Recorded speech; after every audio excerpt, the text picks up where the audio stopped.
Hello everyone, my name is Henrique and this is the third video of this series, how to build decentralized applications using Golang with Cartesi. In this video, I will continue our to-do application and the idea here is keep it very close to a standard Golang backend. So I will create use cases, handlers, and test it at the end. Are you ready? Let's go! Now I'm gonna create the use cases that will have our business logic. Okay, let me add right here another folder, call it use case, and then create a file for each one.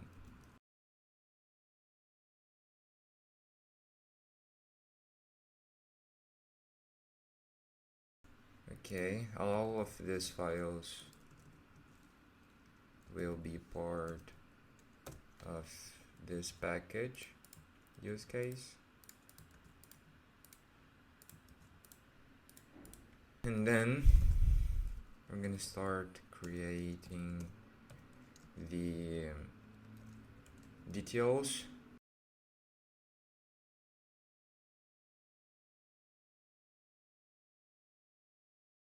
Then we have to have this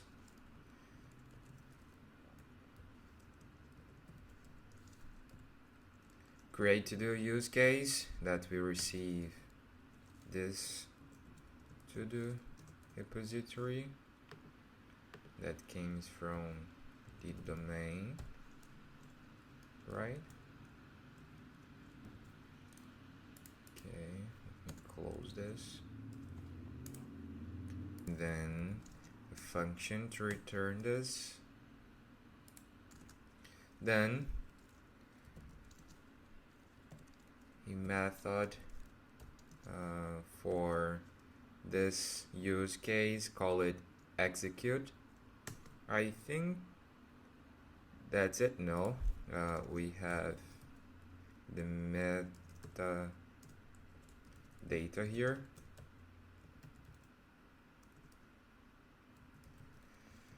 This metadata comes from rollups, and then metadata block timestamp, right? Then I think that's it.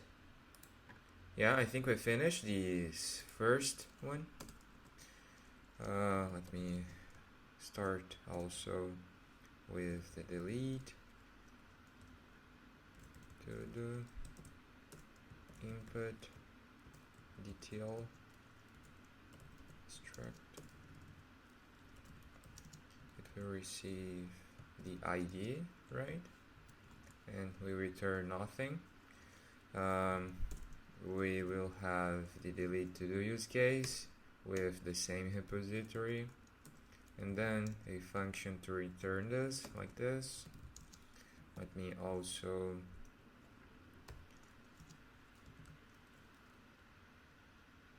okay, exactly like this. So we will receive this detail with this ID and return nil if everything goes well. So I think that's it here. Then let me define this find all to-dos input. No, find all to-dos don't need this don't need an input detail. It just need this find all to-dos output detail that will have the same fields of our entity. And then let me create the use case with the same repository and return this with this function. Then define all to-dos use case will receive nothing, and will return a list with these details. Let me just double check this. Yeah, I think that's it. Then the update logic. Let me define the update input detail that will have the ID, the title and the description, and also the completed. It will return all fields of the updated entity, the repository right here. Let me import this from the main. New update use case, that will return our use case.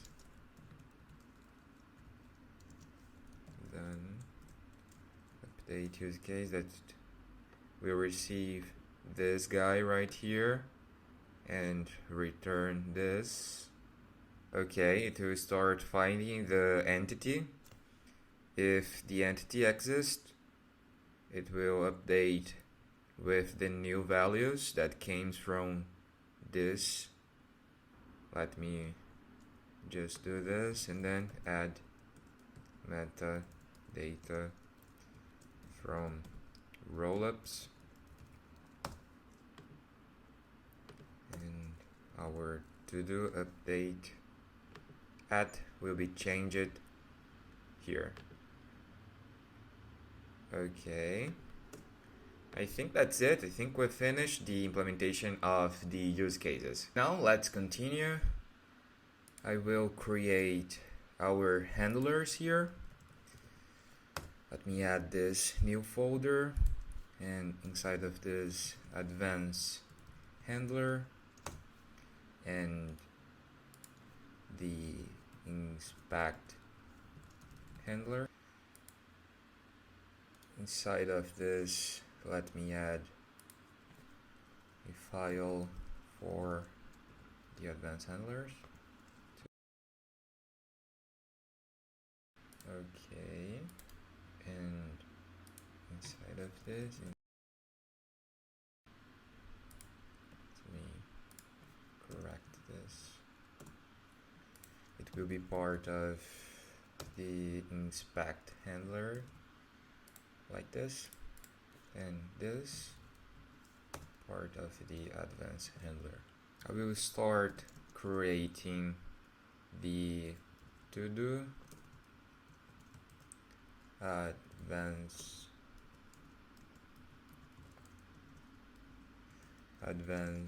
handler. Save, and then I need a function to return a new to do advanced handler like this. Let me add one function for each use case that requires the advanced state call.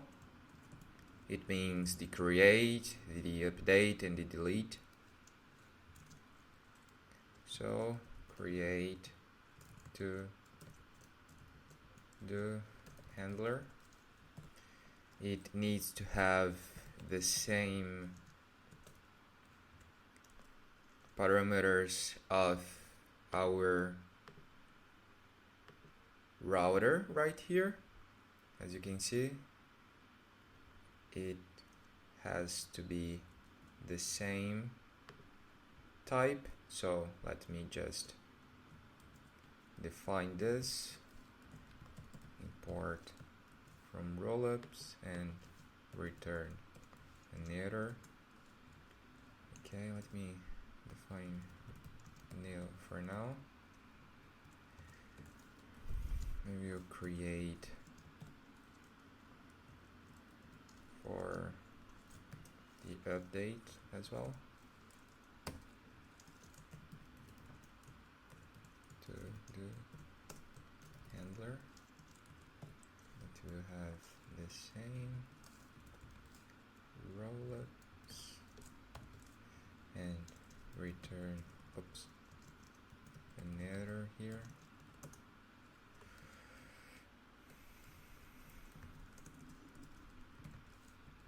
Okay,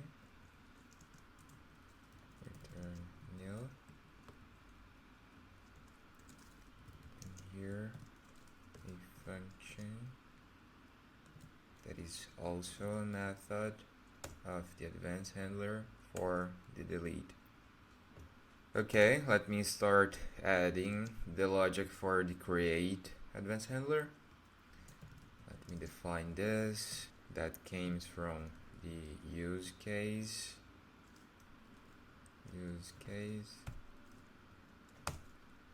Okay, and then has header. We have the commercial here, right? And then we will transform the payload in this reference right here. Let me see.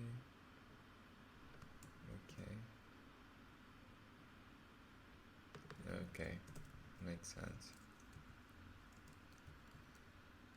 So if the error is different than nil, it will return a error like failed to commercial the input. Let me define this as the code, right? Then the idea here is create our use case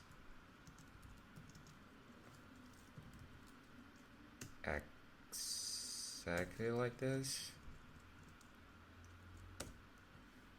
So let me just see. Okay, what we have is this response that is create to do output, right? If there's an error, we'll throws that failed to execute the create, failed to create the to do. Now what we're gonna do is send the response that came from this execution of the create use case as an output of this call, this advanced state call. So for this is the first time that we will use the send notice, because I want to send a notice as output of this specific handler right here. So as we did for the report in the last video, let me just import the send notice right here, and then also the notice request that has the payload key. Transform this into hex to send, and I think that's it. Okay, let me change this. I will send this output as a log. So I'm gonna use this printf and then create to do created. Let me just do this and this. Okay, I think that's it. I think we finished the first handler. Okay, the second must be almost the same. So use case from yes, then if there's an error, it will return failed to the code. It will return the update to the use case and then execute if there's an error. If okay, it will return failed to update the to do. Okay, and then it will transform the to do in bytes.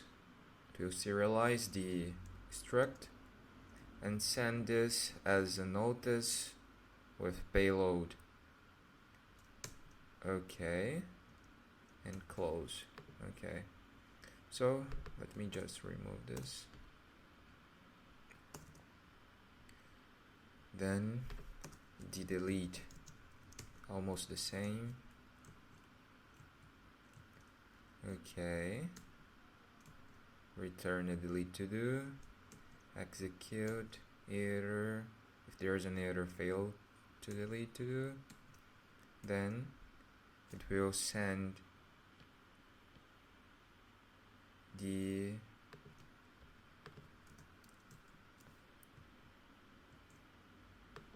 output as it is. In this case, we don't have any response, just send the ID that came from the code right here. Okay, it makes sense.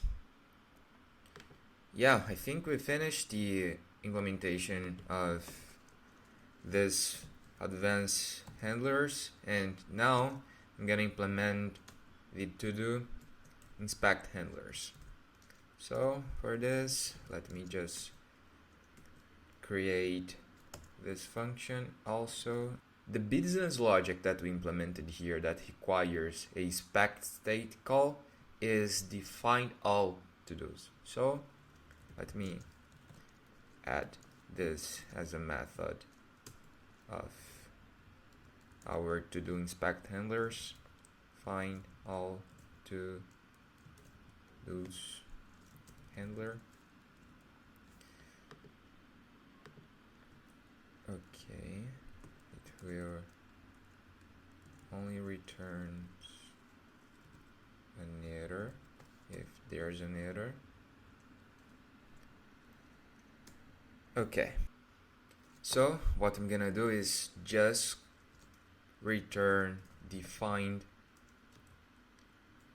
all to-dos here, the use case to execute, because we don't need decode anything, since this specific use case don't has any input as a DTO. So it will return this guy from use case find all to-dos use case. Okay, and then we'll execute. If there's an error, it will return a fmt error f, failed to find all to-dos, right? Then what we're gonna do now is send this result right here as a report, because inspect calls can only generate reports as output. Yeah, it was simple, right? Now that we have all layers of the system implemented, the next step is inject all dependencies and instantiate all handlers inside of the main file. But first, let me change something here. I will remove the pointer from this metadata here, and then this also will change.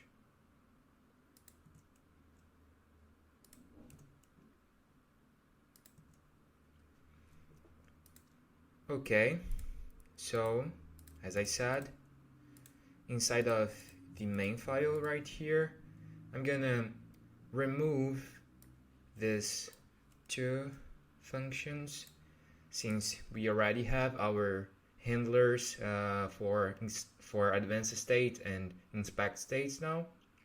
Then I'm gonna call this handler strategy, since it implements the strategy pattern. And then we need again the code, the payload, as we did in the last video. To do it, it's just use the hex to the code string, removing the 0x at the beginning, and then if there's an error, it will throws this. Yes. Okay. Instead of call this handle advance, that no more will be used, we will call the router.advance with the decoded payload and the data metadata. Then let me fix this. Okay, it came from the rollups dot router.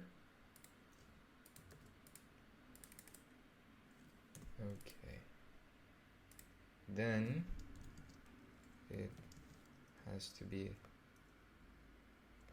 also the inspect handler, and right here inside of the inspect state we just need this call for the find all to-dos handler.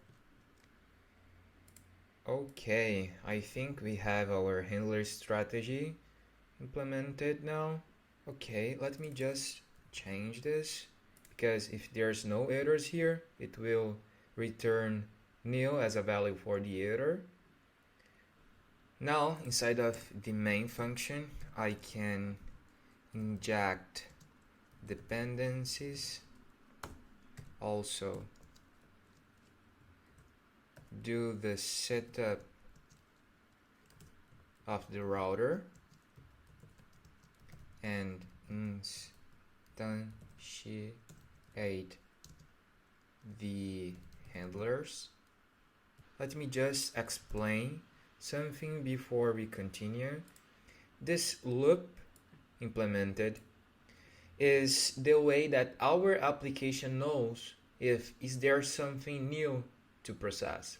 Let me just add this as information.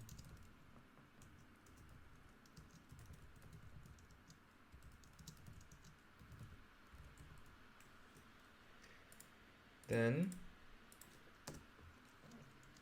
what we have to do is create our repository.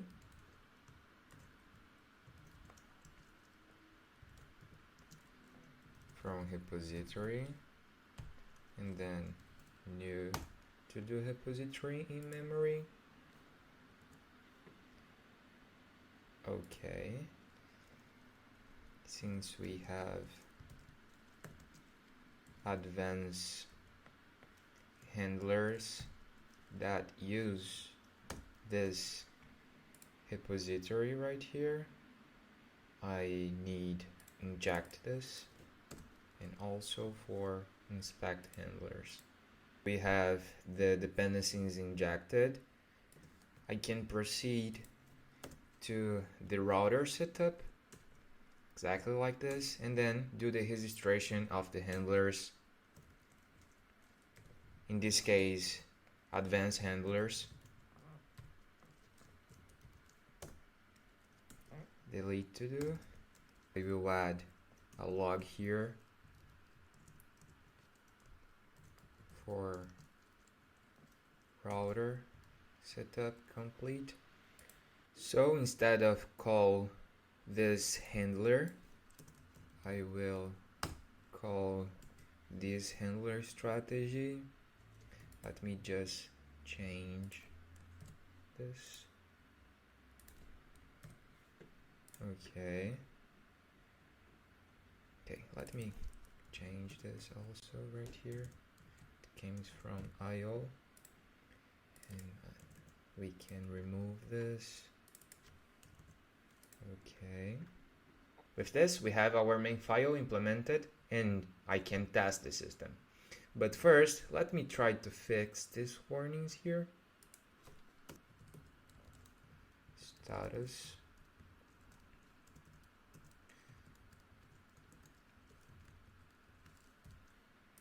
I'm gonna just return the error instead of use the fmt error f.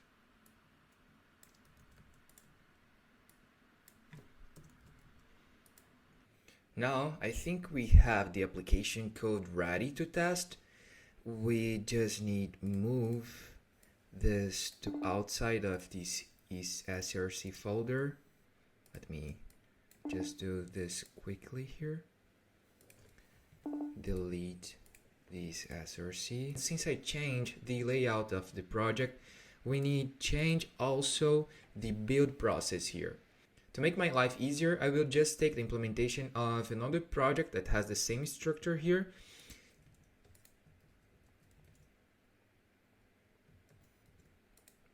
Let me just explain the build process of this application. The first step is a standard step for Golang build using Docker. One thing important here is I'm changing the target to build our binary to RISC-V64 because this binary will run inside of the Cartesi machine that has the implementation of a RISC-V64 microarchitecture.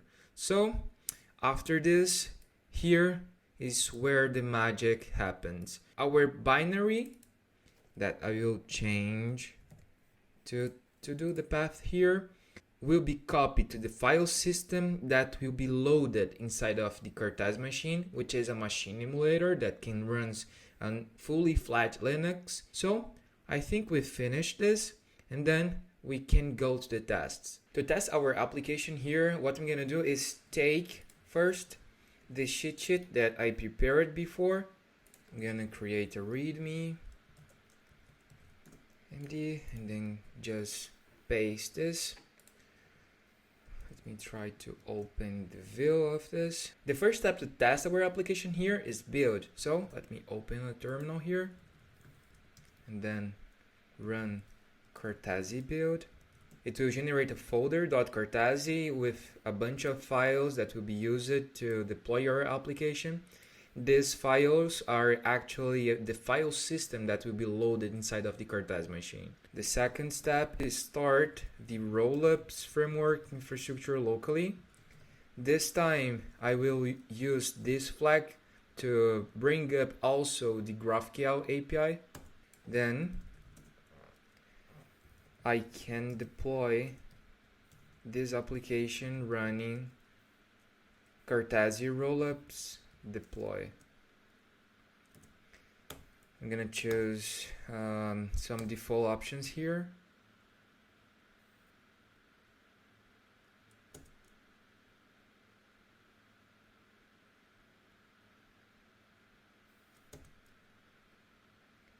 Yeah, let me see the logs from the node.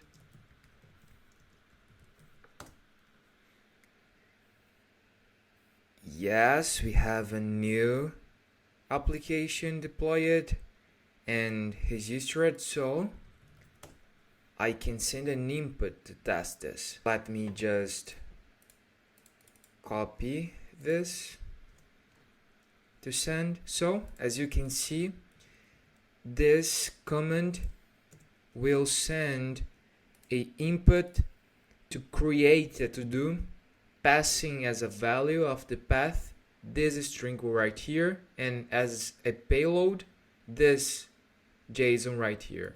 So what I'm gonna do is just select it again and the default options. Okay, if we run Cartesi logs, we will see a new notice created and a log saying that the application received this as an input. Okay, it makes sense. I will take the application address here to fetch the outputs. What I'm gonna do is just replace this because we deployed our application with the application name with the same value of the contract address. And as you can see, I'm interacting with the JSON RPC API provided by the node, and the last output is a log saying that a new to-do was created with these values right here. This is the structure of the entity stored inside of our internal state. So let me just copy again here the application address. This time I will send an inspect call using a HTTP post request. Then, as you can see, we have as an output the same structure of the log. We have our inspect logic working. I'm gonna test the update use case now. Sending this as input. So the path this time is update to do. And I'm gonna send as a payload this JSON right here with a nil title and also a nil description and the nil status for this task. Some default options again. Then if I go to rollups, logs, we must be able to see that the dApp received a nil input with update as a path and this as a payload. And then there's a nil notice. Let me take the application address again to test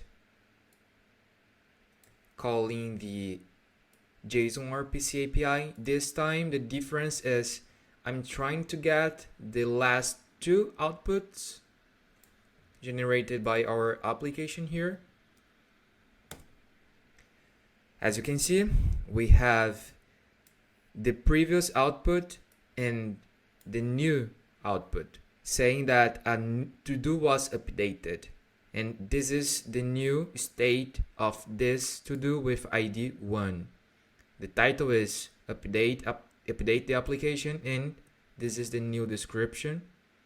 There's also a new value for the updated at. The last input is the generic input to delete the application with the ID 1.